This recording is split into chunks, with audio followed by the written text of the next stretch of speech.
সূরা আল ফাতিহা বাংলা উচ্চারণ এবং বাংলা তর্জমা সহ আমার প্রিয় দর্শকদের জন্য উপস্থাপন করছি। একটু মনোযোগ সহকারে শুনুন। বিসমিল্লাহির রাহমানির রাহিম। শুরু করছি আল্লাহর নামে, যিনি পরম করুণাময়, অতি দয়ালু। আলহামদুলিল্লাহি রাব্বিল আলামিন। সকল প্রশংসা আল্লাহর জন্য, যিনি সকল সৃষ্টি জগতের প্রতিপালক। আর রাহমানির রাহিম, যিনি পরম করুণাময়, অতি দয়ালু।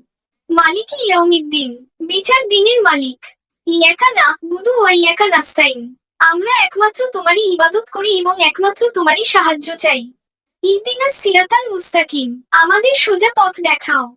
সিরাতাল্লাযিনা আমতা আলাইহিম, গায়রিল মাগদুবি আলাইহিম ওয়ালাদ-দাল্লিন। সেই সব লোকের পথ, যাদেরকে তুমি অনুগ্রহ করেছ, তাদের পথ নয়, যারা তোমার গজবে নিপতিত হয়েছে এবং যারা পথভ্রষ্ট হয়েছে।